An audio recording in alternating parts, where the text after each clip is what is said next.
bago nga hepe sang Anilaw Municipal Police Station may mandato sa iya mga police personnel. Si Zen Kilantang nakatutok exclusive.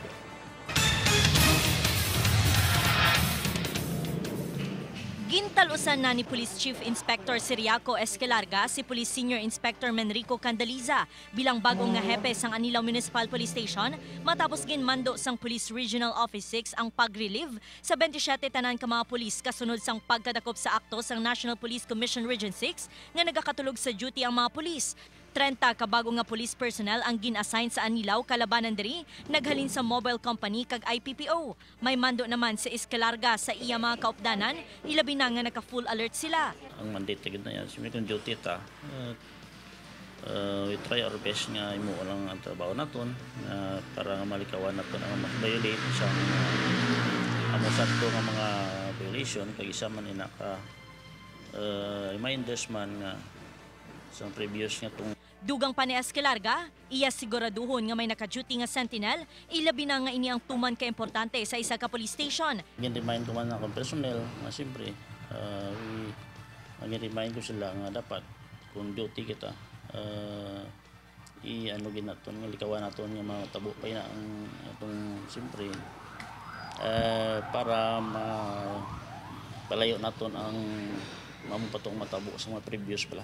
Siyempre, hindi na tanan pasalalay aton kabuhi. Sa subong ginatun-an na sa mga pulis nga masaulo ang banwa agud mahapos sa ilang pagresponde kung may insidente. Samtang ginatun-an na sang hepe kung paano sini mapamayo ang police station, ilabi na nga na-identify sa Napolcom nga wala sang pangalan ng istasyon. Ako si Zen Kilantang para sa One Western Visayas. Ginpa-report kaina sang aga ang 27 ka mga pulis nga ginrelieve sa Anilaw Municipal Police Station sa Campo Delgado kasunod sang pagkadakop sang National Police Commission Region 6 sa 7 ka mga pulis nga nagakatulog sa oras sang ila trabaho. Ginsermo na ng mga ini ni Police Chief Superintendent John Bulalakaw. Sang ginpamangkot ang mga ini kung sino ang nagakatulog sa duty, wala bisan isa sa ila ang nagsabat. Sa ikatatlo nga pamangkot ni Bulalakaw, nagbayaw ang pila sa ila. Wala naman mapungga ni Bulalakaw nga magpatupa sang kamot sa isa ka pulis sa diin nakuhaan sang exclusive video sang news team.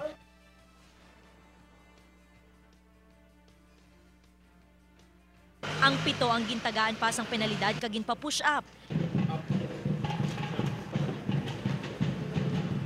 Liwat naman nga ginpahanumdum sa ilang ila responsibilidad. I told them I want to hear them shout or chant in the morning, 5 o'clock during the road run.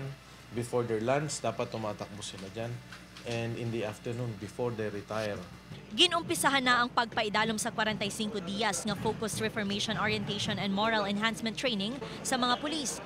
I will boot them out of Panay and they will be brought to Negros. I will assign them in areas where there are NPAs. Plano ni Bulalakaw nga hindi na pag-i-assign ang mga pulis sa ilang mga lugar, agud malikawan ang pagpabaya sa ilang mga katungdanan. Ako si Zen Kilantang para sa One Western Visayas.